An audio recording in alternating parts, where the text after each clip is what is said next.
നമസ്കാരം. IFPHന്റെ 1607 ദിവസത്തെ തുടർച്ചയായ മലയാള വിഭാഗത്തിലേക്ക് സ്വാഗതം. ആദ്യമായി ഒരു നിമിഷം മൗന പ്രാർത്ഥന. നമ്മുടെ ആദരണീയനായ എഴുത്തുകാരൻ സുകുമാർ അഴീക്കോടിന്റെ ചരമവാർഷികം പ്രമാണിച്ചുള്ള പ്രത്യേക പരിപാടിയാണ്. അനുസ്മരണ ദിവസമാണ്. 2012 അദ്ദേഹം അന്തരിക്കുന്നത്. 13 വർഷമാകുന്നു. അപ്പോ മലയാള സാഹിത്യത്തിന് അദ്ദേഹം നൽകിയ സംഭാവനകൾ എണ്ണാവുന്നതിലും അപ്പുറമാണ്. നമുക്കൊരു അക്ഷരം എന്ന ക്ഷരമില്ലാത്തതാണ് അക്ഷരം. ആ ക്ഷരമില്ലാത്ത അക്ഷരത്തെ വാക്കുകളെ ഖണ്ഡികകളെയും അത് പുസ്തകങ്ങളായിട്ട് പ്രസിദ്ധീകരിച്ച് നമ്മുടെ എല്ലാം തലച്ചോറിനെ ഉദ്ദീപിപ്പിച്ച സുകുമാർ അഴീക്കോടിനെ അനുസ്മരിക്കുന്നത് നല്ലൊരു കാര്യമായിട്ട് IFPH തോന്നി. അതുകൊണ്ട് തന്നെയാണ് ഈ പരിപാടിക്ക് ഔപചാരികമായി സ്വാഗതം ആശംസിക്കുന്നതിനായിട്ട് ഡോക്ടർ ഷൈലെ ആദരവും ക്ഷണിക്കുന്നു. നന്ദി. എല്ലാവർക്കും നമസ്കാരം. ഇന്ന് നല്ലൊരു അധ്യാപകനും ഗ്രന്ഥകാരനും അതുപോലെ തന്നെ വിമർശന സാഹിത്യകാരനും നല്ലൊരു പ്രാസംഗികനുമായിരുന്ന സുകുമാർ അഴീക്കോട് സാറിന്റെ ചരമദിനമാണ്. അദ്ദേഹത്തെ അനുസ്മരിക്കുന്നതുമായി ബന്ധപ്പെട്ട പ്രത്യേക പരിപാടിയാണ് ഇന്ന് സൂമിൽ നടക്കുന്നത്. ഈ പ്രത്യേക പ്രോഗ്രാമിൽ സ്വാഗതം പറയുക എന്നുള്ളതാണ് എൻ്റെ കർത്തവ്യം. ആദ്യമായി ഇന്ന് നമ്മുടെ ഈ അനുസ്മരണ ചടങ്ങ് ഉദ്ഘാടനം ചെയ്യുവാനായി എത്തുന്നത് ഡോക്ടർ ബിനു ഫ്രാൻസിസ് IAS ആണ്. അദ്ദേഹം joint managing director Kerala water authority, executive director Kerala rural water supply and sanitation authority എന്നീ നിലകളിലെല്ലാം വർത്തിച്ചു വരുന്ന വ്യക്തിത്വമാണ്. അദ്ദേഹത്തെ നമുക്ക് ഈ പ്രോഗ്രാം ഉദ്ഘാടനം ചെയ്യുവാനായി കിട്ടിയത് നമ്മുടെ ഭാഗ്യം തന്നെയാണ്. അദ്ദേഹത്തെ ഏറെ ആദരവോടെയും സ്നേഹത്തോടെയും IFPHന്റെ പേരിൽ ഇന്നത്തെ പ്രോഗ്രാമിലേക്ക് സ്വാഗതം ചെയ്യുന്നു. അടുത്തതായി അനുസ്മരണ പ്രഭാഷണം നടത്തുവാനായി എത്തുന്നത് ഹോമിയോപ്പതിയുടെ തന്നെ സാഹിത്യകാരിയായ ഡോക്ടർ ഷീബ റജികുമാറാണ്. കുളക്കട ഡിസ്പെൻസറിയിലെ ചീഫ് മെഡിക്കൽ ഓഫീസറായി വർക്ക് ചെയ്യുന്ന ഡോക്ടർ ഷീബയെയും ഇന്നത്തെ പ്രോഗ്രാമിലേക്ക് സ്നേഹപൂർവ്വം സ്വാഗതം ചെയ്യുന്നു.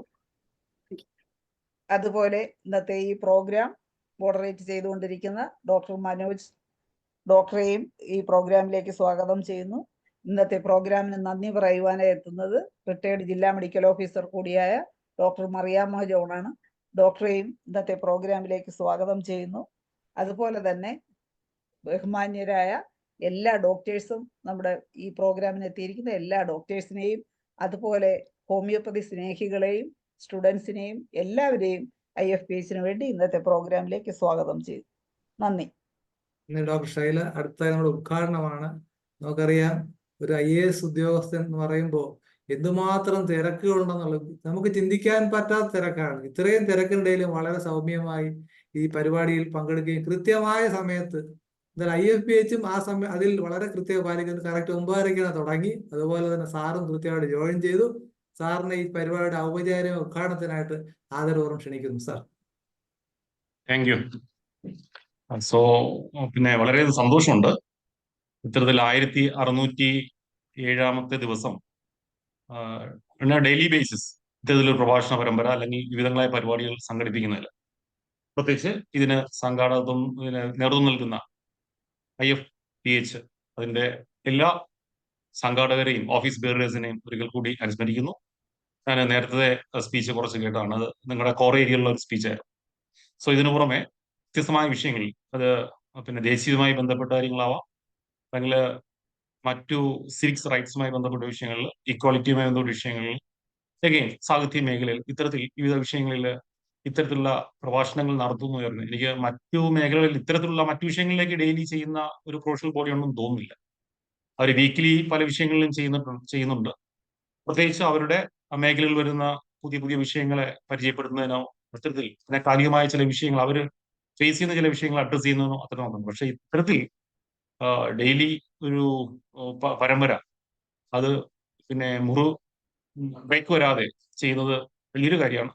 അപ്പോൾ അതിന് സംഘാടകർ ഒത്തിരി പരിശ്രമം നടത്തുന്നു എന്ന് പറഞ്ഞാൽ സന്തോഷം. അപ്പോൾ ഇന്നത്തെ ടോപ്പിക് എന്ന് പറയുന്നത് ശ്രീ സുകുമാർ അഴീക്കോട് സാറിന്റെയാണ്.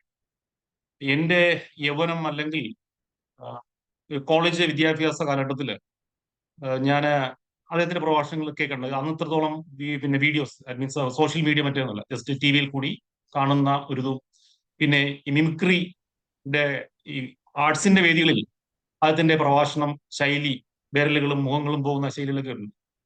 ഞാൻ ആ പറയുന്ന ഘട്ടത്തിൽ, യുവാവായിരിക്കുന്ന ഘട്ടത്തിൽ ഒക്കെ ഞാൻ അദ്ദേഹത്തെ യഥാർത്ഥത്തിൽ വെറുക്കുന്ന ഒരു വ്യക്തിയായിരുന്നു. രണ്ടു കാരണം കൊണ്ടാണ്. ഏത് സമൂഹത്തിൽ ആദരിക്കുന്ന വ്യക്തികളെ എപ്പോഴും തിരസ്കരിച്ച് സംസാരിക്കുന്ന ഒരാളായിട്ടാണ് കണ്ടിട്ടുള്ളത്. അപ്പോൾ നമ്മുടെ മനസ്സിൽ എന്റെ മനസ്സിലേക്ക് വന്നിട്ടുള്ളതാണ്, ഇദ്ദേഹത്തിന് ഇത്രത്തോളം പിന്നെ ഈ ഇതിനെയൊക്കെ എതിർക്കാൻ, അല്ലെങ്കിൽ സമൂഹം ആദരിക്കുന്ന, ചിലപ്പോൾ വ്യക്തിപരമായി ഞാൻ ആദരിക്കുന്ന വ്യക്തികളെയൊക്കെ എതിർക്കാനും തിരസ്കരിക്കാനും അദ്ദേഹത്തെ വിമർശിക്കുന്നതിന് ഇദ്ദേഹം ആരാണ്? ഈ ഒരു ചോദ്യം അന്ന് എന്റെ മനസ്സിൽ വന്നിട്ടുണ്ടായിരുന്നു. പിന്നെ രണ്ടാമത്, കൃത്യമായ ഒരു രാഷ്ട്രീയ നിലപാടുള്ള ഒരാളാണ് അദ്ദേഹം. ഭയങ്കര കമ്മ്യൂണിസ്റ്റുകാരനാണെന്നൊക്കെയാണ് ഞാൻ വിചാരിച്ചത് ആ സമയത്ത്. പിന്നീട് ഇദ്ദേഹത്തെ കുറിച്ച് കൂടുതൽ അറിയുന്നതും അദ്ദേഹം മരിക്കുമ്പോൾ അദ്ദേഹത്തെ കുറിച്ചുള്ള പല ലേഖനങ്ങളും, തുടർന്ന് ഇദ്ദേഹത്തെ കുറിച്ച് പിന്നെ ഇദ്ദേഹത്തിന്റെ ഈ കോൺട്രിബ്യൂഷൻ എന്താണ്, ആരാണ് ഇദ്ദേഹം എന്നതിനെ സംബന്ധിച്ചൊക്കെ പല വേദികളിലും പല ആർട്ടിക്കിൾസും നോക്കുമ്പോഴാണ് എന്റെ ആ പറയുന്ന അനുമാനങ്ങൾ, ഒബ്സർവേഷൻ എന്ന് പറയുന്നത് തികച്ചും എഗെയിൻസ്റ്റ് ആയിരുന്നുണ്ട്. ഇപ്പോ നമ്മുടെ സമൂഹത്തിൽ നിൽക്കുന്ന ചില വിഷയങ്ങളെ നമുക്കറിയാം, മാധ്യമങ്ങൾ എടുത്ത് നോക്കുക, അല്ലെങ്കിൽ വേറെ ഏത് പിന്നെ സമൂഹത്തിൽ മുന്നിലേക്ക് വരുന്ന ഏത് വിഷയത്തെയും അതിനെ പ്രതികരിക്കുന്നത് ഒരിക്കലും നിശ്ചിതമായ ക്രിട്ടിക്കലായിട്ട് ആരും തന്നെ വിമർശിക്കാറില്ല. അദ്ദേഹത്തിന്റെ ആരാണ്, എന്താണ്, അദ്ദേഹത്തിന്റെ ഒക്കെ അത്തരത്തിലൊരു പിന്നെ വിമർശനം ഉണ്ടാക്കി കഴിഞ്ഞാൽ എന്തായിരിക്കും സംഭവിക്കുക, ഇത്തരത്തിൽ അളന്നു നോക്കി കൃത്യമായി മാത്രമേ വിമർശിക്കാവൂ. എന്നാൽ സുകുമാർ അഴീക്കോട് സാറ് അന്ന് മുഖ്യമന്ത്രിയായിരുന്ന ആളിനെയും കെ കരുണാകരൻ, VS, വെള്ളാപ്പള്ളി നടേശൻ ഉൾപ്പെടെ, മമ്മൂട്ടി, മോഹൻലാൽ ഉൾപ്പെടെ അതിലൊരാള് ലീഗൽ നോട്ടീസ് പോലും അയച്ചു.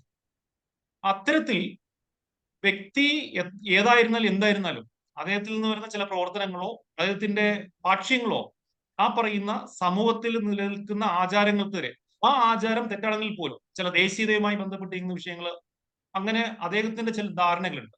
ആ ധാരണ കൃത്യമായിരുന്നു പിന്നീട് ഞാൻ മനസ്സിലാക്കും. അപ്പൊ അതിനെ വിമർശിക്കാൻ അദ്ദേഹം ഉണ്ടായിരുന്നു. ഇന്ന് നമ്മുടെ സമൂഹത്തിൽ ആരുമില്ല. ഇപ്പോ എതിർക്കപ്പെടാത്ത ഒരു രാഷ്ട്രീയക്കാരനായിക്കോട്ടെ, അല്ലെങ്കിൽ വേറെ ഏതെങ്കിലും മേഖലയിൽ അതൊരു കമ്മ്യൂണിറ്റി ബേസ്ഡോ റിലീജിയസ് ബേസ്ഡ് ആയിട്ടുള്ള ലീഡർ ആയിക്കോട്ടെ, അദ്ദേഹം കാണിക്കുന്ന എന്തും അത് ശരി എന്ന് പറഞ്ഞു നിൽക്കുന്ന ഒരു ജനപക്ഷവും സാഹിത്യകാരനും മാത്രമേ നോക്കുന്നുള്ളൂ. അപ്പൊ അദ്ദേഹത്തിന്റെ വിടവ്, അന്ന് അദ്ദേഹം മരിക്കുന്ന സമയത്തൊക്കെ ഈ വിടവ് എന്ന് പറയുന്നുണ്ട്. അവർക്ക് തന്നെ ആര് മരിച്ചു കഴിഞ്ഞാലും അത് വലിയൊരു വിടവാണെന്ന് അന്ന് പറഞ്ഞിട്ടുണ്ട്. പക്ഷെ അന്ന് അപ്പോഴും മനസ്സിലായിട്ടില്ല, ഇദ്ദേഹം പോയ വേറൊരാൾ വരും. പക്ഷെ പിന്നീടാണ് നമുക്ക് മനസ്സിലാകുന്നത്, ഒരാളുടെ വിടവ് മനസ്സിലാകണമെന്നുണ്ടെങ്കിൽ അത് കഴിഞ്ഞ് ഒരു 10 വർഷം, 15 വർഷം, 20 വർഷം കഴിയുമ്പോൾ മനസ്സിലാവും. ചുരുക്കത്തിൽ ശ്രീ സുകുമാർ അഴീക്കോട് സാറിന്റെ ആ പറയുന്ന മഹാത്മ്യം മനസ്സിലാകുന്നത് ഈ കാലഘട്ടത്തിലാണ്. അതായത് സമൂഹത്തിൽ വരുന്ന തിന്മകളെ അത് തെറ്റാണ് എന്ന് പറയുന്നതിന് ആർക്കും കഴിയുന്നില്ല എന്നുള്ളതാണ്. അദ്ദേഹം തൊടാത്ത മേഖലകളില്ല. യൂണിവേഴ്സിറ്റിയുടെ VC ആയിരുന്നു, താൽക്കാലികമായി PVC ആയിരുന്നു. കാലിക്കറ്റ് യൂണിവേഴ്സിറ്റിയുടെ ഫൗണ്ടിങ് മലയാളം ഡിപ്പാർട്ട്മെന്റിന്റെ ഹെഡായിരുന്നു, പ്രൊഫസറായിരുന്നു, സ്കൂളിലെ അധ്യാപകനായിരുന്നു, കൂടാതെ ഒരു ബാങ്കിലെ ഉദ്യോഗസ്ഥനായിരുന്നു. അദ്ദേഹം ആയുർവേദം കോട്ടക്കൽ പഠിച്ചിട്ടുണ്ട്. അദ്ദേഹം ജോലി കിട്ടിയതിനു ശേഷം പലതും പഠിച്ചു എന്നുള്ളതാണ്. അതായത് PG എടുക്കുന്നത് അദ്ദേഹം പിന്നെ 3 ഭാഷകളിൽ ഭയങ്കര പാണ്ഡിത്യം, സ്കോളറായിരുന്നു. മലയാളം, സംസ്കൃതം, ഇംഗ്ലീഷ്, 2 PG ഉണ്ടായിരുന്നു. അദ്ദേഹത്തിന്റെ PhD എന്ന് പറയുന്നത് എൻ്റർലി ഡിഫറെന്റ് ആണ്. അതായത് വെസ്റ്റേൺ ഇൻഫ്ലുവൻസ് നമ്മുടെ മലയാളത്തിന്റെ സാഹിത്യ വിമർശനത്തിന് ഈ പറയുന്ന വെസ്റ്റേൺ പിന്നെ ഇൻഫ്ലുവൻസ് ഉണ്ടായിരുന്നു എന്ന് സംബന്ധിച്ചാണ് അതിന്റെ PhD എന്ന് പറയുന്നത്. അദ്ദേഹത്തിന്റെ പ്രധാനപ്പെട്ട 2-3 മേഖലകൾ എന്ന് പറയുന്നത്, ഒന്ന് താത്വികമായ ദർശനം, 2 രാഷ്ട്രീയമായ രീതിയിൽ രാഷ്ട്രീയത എന്ന് പറയുന്ന സംഭവം. ഈ പറയുന്നതിൽ അഗാധമായ പാണ്ഡിത്യമുള്ള ഒരു വ്യക്തിയായിരുന്നു എന്നുള്ളത് പിന്നീട് നമ്മൾ മനസ്സിലാക്കുന്നത്.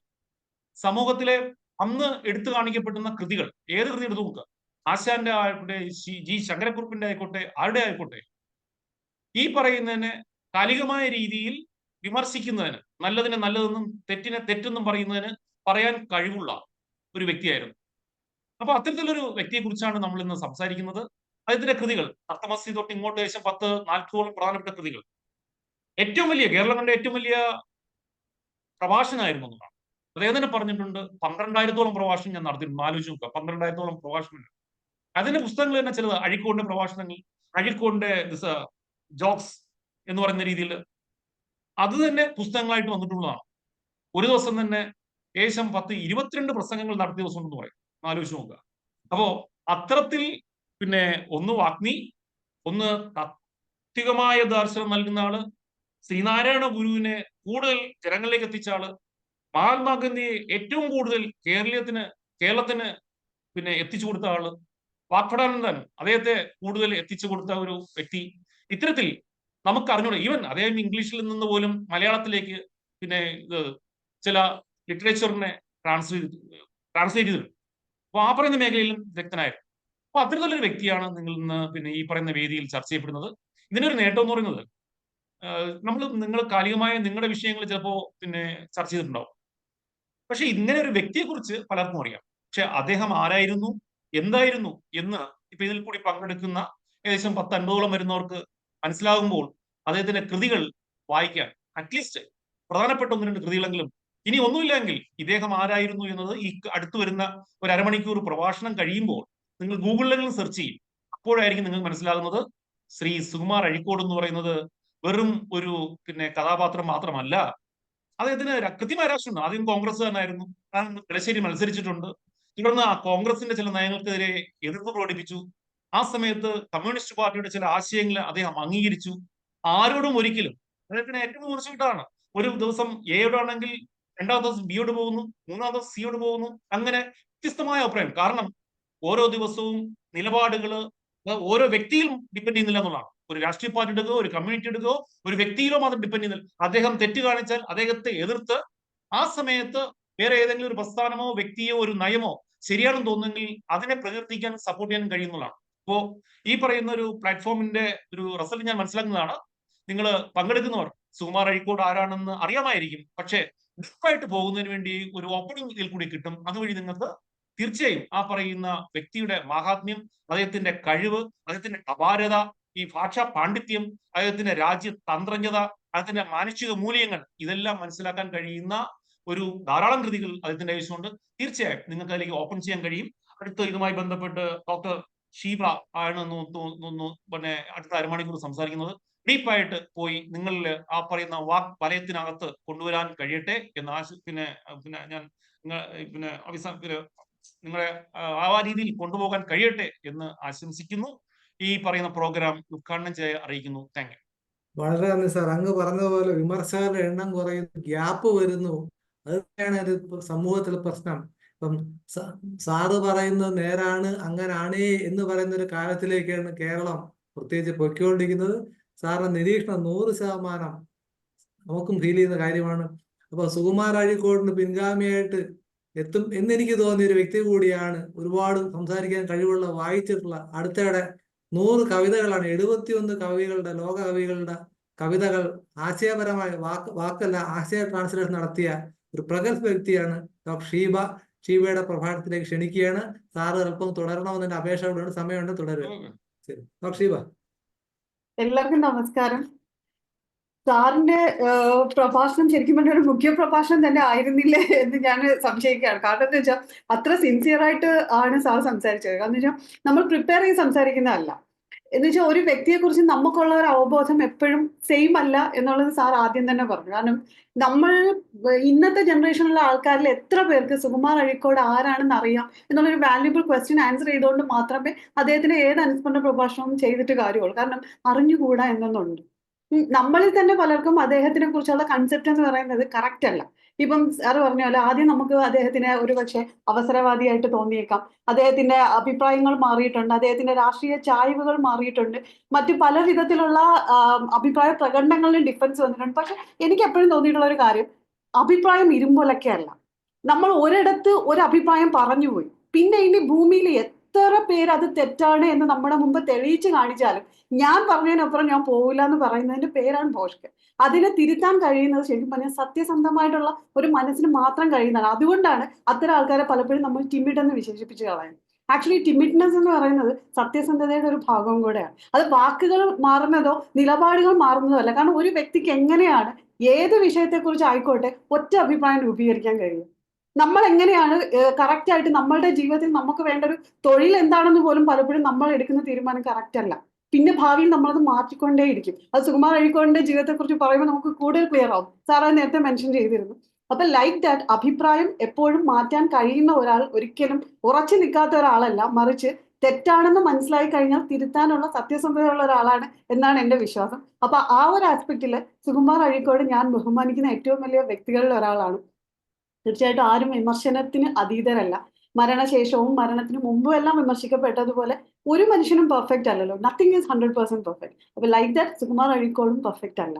പക്ഷെ നമ്മളൊരു വ്യക്തിയെ ഇന്ന് ഇത്ര കാലങ്ങൾക്ക് ശേഷവും അനുസ്മരിക്കാൻ ഇവിടെ കൂടിയിരിപ്പുണ്ടെങ്കിൽ നമ്മുടെയൊക്കെ മനസ്സിൽ അദ്ദേഹത്തിന്റെ പ്രഭാഷണ കല, സുകുമാര കല എന്ന് VKN വിശേഷിപ്പിച്ച പ്രഭാഷണ കല അടിസ്ഥാനപരമായി ഉറച്ചു നിൽക്കുന്നുണ്ടെങ്കിൽ എന്തൊക്കെയോ അദ്ദേഹം നമ്മുടെ സമൂഹത്തിന് വേണ്ടി ചെയ്തിട്ടുണ്ട്. ഇന്നത്തെ കാലഘട്ടത്തിൽ എവിടൊക്കെയോ അതുപോലൊരു വ്യക്തിയെ നമ്മൾ മിസ് ചെയ്യുന്നുണ്ട്.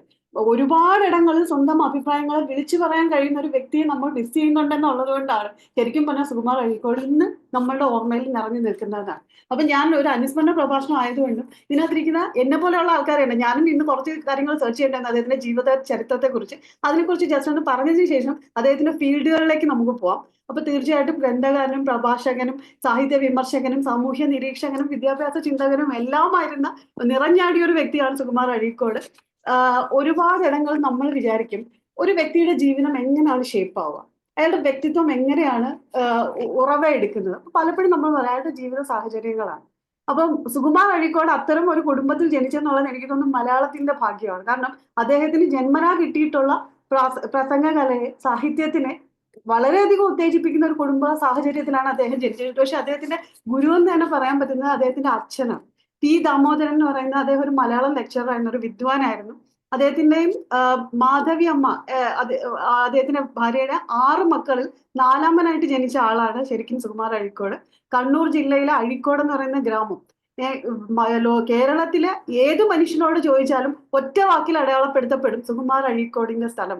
അങ്ങനെ കണ്ണൂർ ജില്ലയ്ക്ക് കൊടുത്ത പ്രശസ്തി. അപ്പൊ അഴീക്കോട് എന്ന് പറയുന്ന ഗ്രാമത്തിൽ ജനിച്ച ആളാണ് അദ്ദേഹം. അദ്ദേഹത്തിന്റെ യഥാർത്ഥ പേര് KT സുകുമാരൻ എന്നാണ്. അദ്ദേഹം ഉണ്ടാക്കിയ ഒരു ക്രൂഷ്യൽ നെയിം, അതായത് പലപ്പോഴും ബുദ്ധിയുള്ള ഏതൊരു മനുഷ്യനും സ്വയം അടയാളപ്പെടുത്തുന്നത് പേരുകൾ അല്ലെങ്കിൽ നമ്മളുടെ ഐഡന്റിറ്റി മാറ്റിക്കൊണ്ടാണ്. അപ്പൊ ഇവിടെ സ്വന്തം പേരിനെ KT സുകുമാരൻ എന്ന് പറയുന്ന പേരിനെ സുകുമാർ അഴീക്കോട് എന്ന് മോഡിഫൈ ചെയ്തുകൊണ്ടാണ് അദ്ദേഹം ശരിക്കും പറഞ്ഞാൽ പ്രസംഗകലയിലേക്കും സാഹിത്യത്തിലേക്കും അല്ലേ സ്വന്തം വ്യക്തിത്വം പതിപ്പിക്കുന്നത്. അപ്പം സാറ് നേരത്തെ പറഞ്ഞ പോലെ തന്നെ കരിയർ ഗൈഡൻസ് എന്ന് പറയുന്നത് നമ്മുടെ ഇന്നത്തെ കാലത്ത് പോലും എത്ര ലോ ആണെന്ന് നമുക്കറിയാം. സുകുമാർ അഴീക്കോട് ജീവിച്ചിരുന്ന കാലഘട്ടത്തിൽ ഒരാൾക്ക് സ്വന്തം തട്ടകം എന്താണെന്ന് തിരഞ്ഞെടുക്കാൻ എത്ര സമയം കിട്ടിക്കാണും, അല്ലെങ്കിൽ എത്ര അഭിപ്രായം അദ്ദേഹത്തിന് അതിനു വേണ്ടിയിട്ട് സമാഹരിക്കാൻ കഴിഞ്ഞതാണ്. സ്വാഭാവികമായിട്ടും ഒരിക്കലും ഒരാളുടെയും കരിയർ ഗൈഡൻസ് ഞാൻ നേരത്തെ പറഞ്ഞ പോലെ കംപ്ലീറ്റ്ലി ഗിവൺ അല്ല, നമ്മുടെ കാര്യത്തിലും അല്ല. അപ്പം സുകുമാർ അഴീക്കോടിന്റെ കേസിൽ ആദ്യം അദ്ദേഹം ചെയ്തത് കോട്ടയ്ക്കലിലെ ആയുർവേദ വൈദ്യശാലയിൽ വൈദ്യശാസ്ത്രം പഠിക്കാൻ പോവുകയാണ്. എന്തൊരു എൻറ്റയർലി ഡിഫറെന്റ് ആയിട്ടുള്ള ഫീൽഡാണ്. 1 വർഷം അവിടെ കളർ. ആ 1 വർഷത്തിന് ശേഷം അദ്ദേഹം പോകുന്നത് വാണിജ്യശാസ്ത്രം പഠിക്കാനാണ്. ബിസിനസ് പേഴ്സൺ ആകാൻ ശ്രമിച്ചു. അവിടെ നിന്നും കളഞ്ഞിട്ടാണ് അദ്ദേഹം ആ കളയുന്നതിൽ ഇപ്പൊ നമ്മളിൽ പലരും പലയിടത്തും ഉറച്ചു പോകുന്നത് എന്താണെന്നറിയാമോ? കളയാനുള്ള നട്ടങ്ങ് നമുക്കില്ല, ധൈര്യമില്ല. എന്റെ രംഗം ഇതല്ല, ഇവിടെ അല്ല ഞാൻ ശോഭിക്കേണ്ടതെന്ന് ഉറപ്പായിട്ടും മനസ്സിലാക്കിക്കൊണ്ട് അടുത്ത സ്ഥലം തിരഞ്ഞെടുക്കാനുള്ള ധൈര്യം അന്നത്തെ കാലത്ത് കാണിച്ച ആളാണ് സുകുമാർ അഴീക്കോട്. അപ്പം അങ്ങനെയാണ് അദ്ദേഹം ഈവൻ കണ്ണൂരിലെ ഇന്ത്യൻ ഓവർസീസ് ബാങ്കിൽ ലഭിച്ച ജോലി നിഷ്പ്രയാസം ഉപേക്ഷിച്ചിട്ടാണ് അദ്ദേഹം അടുത്ത ഒരു തട്ടകത്തിലേക്ക് പോകുന്നത്. ഹൈസ്കൂൾ അധ്യാപകനായിട്ടാണ് ഔദ്യോഗിക ജീവിതം ആരംഭിക്കുന്നത്. പിന്നെ മലയാളത്തിലും സംസ്കൃതത്തിലും ഒക്കെ സ്വകാര്യ പഠനത്തിലൂടെ അദ്ദേഹം ബിരുദാനന്തര ബിരുദം നേടി. BEd പാസ്സായ ശേഷം മലയാള സാഹിത്യത്തിൽ ഡോക്ടറേറ്റ് എടുത്തു. മലയാള സാഹിത്യ വിമർശനത്തിലെ വൈദേശിക പ്രഭാവം സാർ നേരത്തെ മെൻഷൻ ചെയ്തിരുന്നു. അതായത് ഫോറിൻ അല്ലെങ്കിൽ വെസ്റ്റേൺ ഇൻഫ്ലുവൻസ് എന്നുള്ളതിനെ കുറിച്ചാണ് അദ്ദേഹത്തിന്റെ വിഷയമായിട്ട് എടുത്തിരുന്നത്. പിന്നീട് മലയാളം ലെക്ചററായി, ട്രെയിനിങ് കോളേജിന്റെ പ്രിൻസിപ്പലായി, കോഴിക്കോട് സർവകലാശാല സ്ഥാപിച്ചപ്പോൾ മലയാള വിഭാഗം മേധാവിയും പ്രൊഫസറുമായി. കാലിക്കറ്റ് സർവകലാശാലയുടെ വൈസ് ചാൻസലർ ആയിട്ടുണ്ട്, ആക്ടിംഗ് വൈസ് ചാൻസലർ ആയിട്ടുണ്ട്. ഈ 2 രീതിയിൽ സേവനം അനുഷ്ഠിച്ചിട്ടുണ്ട്. 1986 ശരിക്കും അദ്ദേഹം അധ്യാപന രംഗത്ത് നിന്നും വിരമിക്കുന്നത്.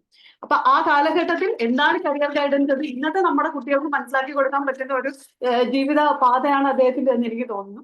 ഇപ്പൊ കാലിക്കറ്റ് യൂണിവേഴ്സിറ്റിയുടെ ആദ്യത്തെ എമിറേറ്റ്സ് പ്രൊഫസർ ആയിട്ട്, UGCയുടെ ഭാഷാ പഠനത്തിന്റെ പാനൽ അംഗമായിട്ട്, ഞാൻ ആരെക്കുറിച്ചാണ് സംസാരിക്കുന്നതെന്ന് ഉറപ്പിക്കാൻ വേണ്ടിയാണ് ഈ കാര്യങ്ങളെല്ലാം ഞാൻ എടുത്തെടുത്ത് പറയുന്നത്. അതിന്റെ പാനൽ അംഗം, കേരള സാഹിത്യ അക്കാദമികൾ നിഷ്ഭാഷ സമിതി അംഗം എന്നീ നിലകളിൽ അദ്ദേഹം പ്രവർത്തിച്ചിട്ടുണ്ട്. നാഷണൽ ബുക്ക് ട്രസ്റ്റിന്റെ ചെയർമാനായി പ്രവർത്തിച്ചിട്ടുണ്ട്.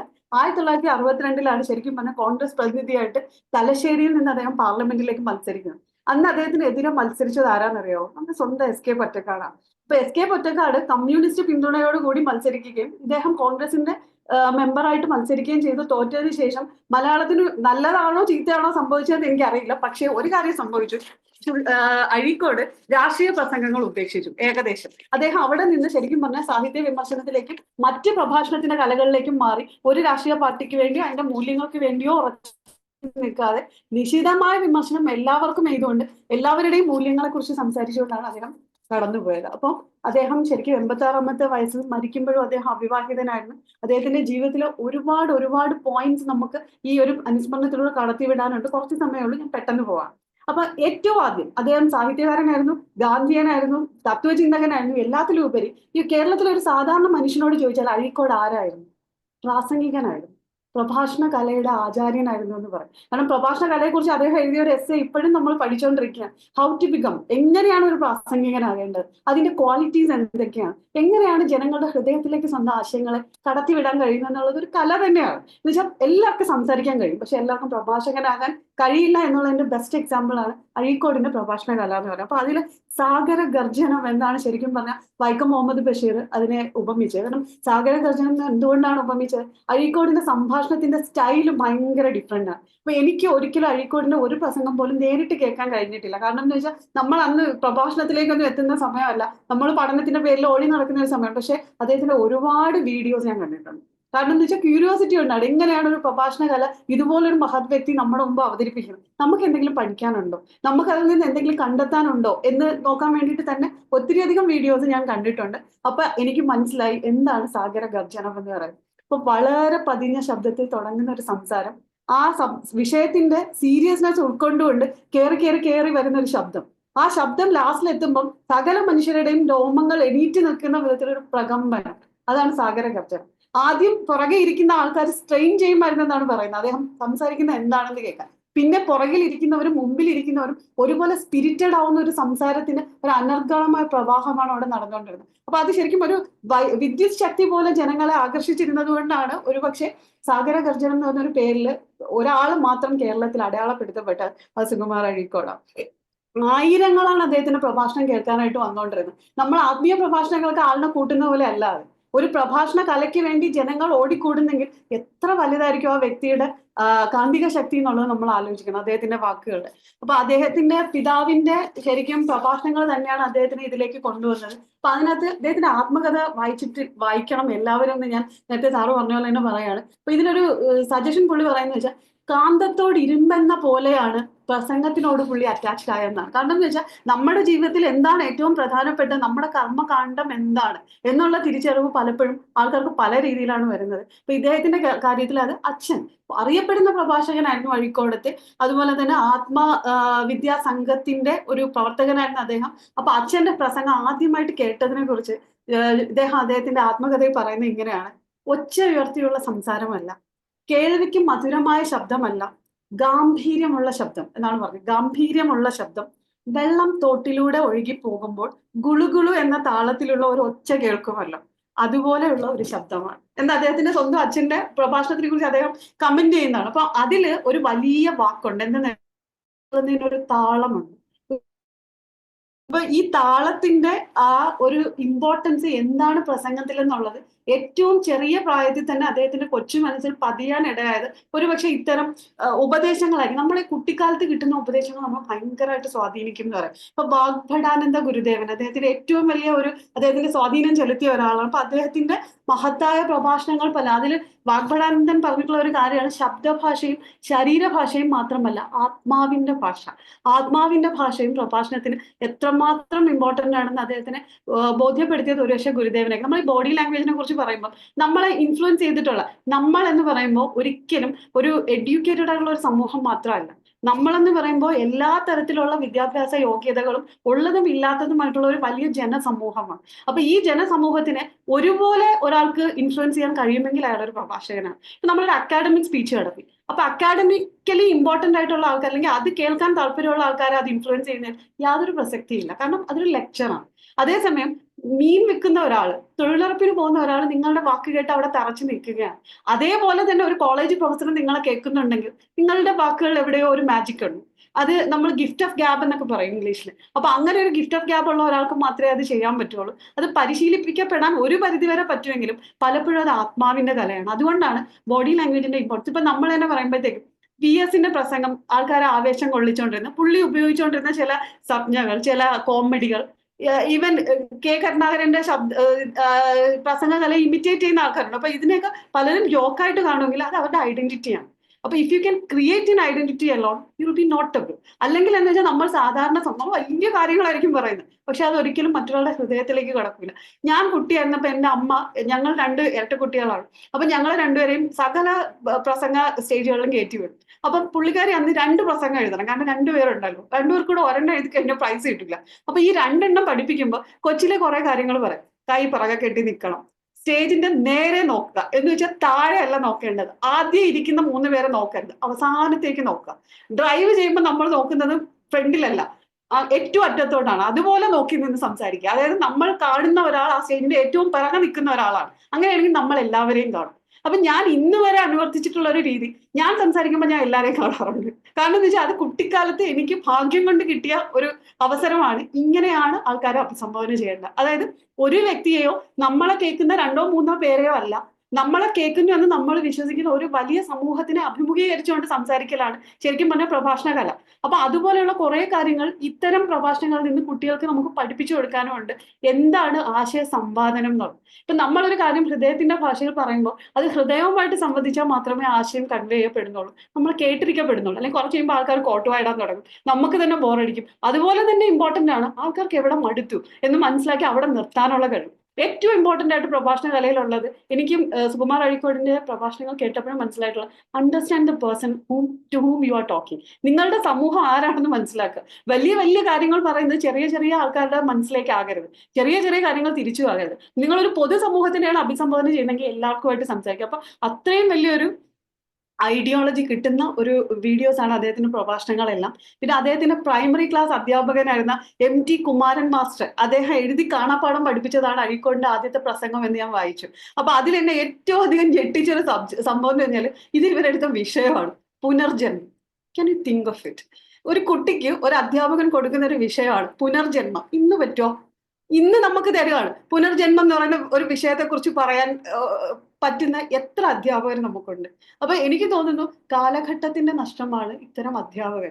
ഇങ്ങനെയുള്ള അധ്യാപകൻ ഉണ്ടായിരുന്നെങ്കിൽ നമുക്ക് ഹോമിയോപ്പതിയിൽ തന്നെ അറിയാലോ, ഹാനിമാന് ഒരു അധ്യാപകൻ ഉണ്ടായിരുന്നതാണ് പുള്ളിയെ ഫ്രണ്ടിലോട്ട് കൊണ്ടുവന്നത്. അപ്പൊ നമ്മൾ പലർക്കും ഈ കഴിവുള്ള കുട്ടികൾ, പലർക്കും ഗിഫ്റ്റഡ് ആയിട്ടുള്ള പല കുട്ടികൾക്കും അവരുടെ കഴിവ് എന്താണെന്ന് തിരിച്ചറിയാൻ കഴിയാത്തത് ഇത്തരം അധ്യാപകരുടെ കുറവ് കൊണ്ടാണ്. പുനർജന്മം എന്ന് പറയുന്ന സബ്ജക്ട് ഒരു കൊച്ചുകുട്ടിക്ക് ഒരു ടോപ്പിക് എഴുതി കൊടുത്ത് കാണാപ്പാടം പഠിച്ച് പറയിപ്പിക്കാൻ കഴിവുള്ള ഒരു അധ്യാപകൻ ഇന്നത്തെ കാലത്ത് എനിക്ക് തോന്നുന്നില്ല സ്കൂളുകളിലും കോളേജുകളിലും ഉണ്ടത്. അപ്പം ആക്ച്വലി അത് വലിയൊരു ലക്കായിരുന്നു പുള്ളിയെ സംബന്ധിച്ചിടത്തോളം. പിന്നെ പുള്ളിയുടെ പൊതുയോഗത്തിലെ ആദ്യത്തെ പ്രസംഗം എന്ന് പറയുന്നത് കണ്ണൂർ വെച്ച് നടത്തിയതാണ്.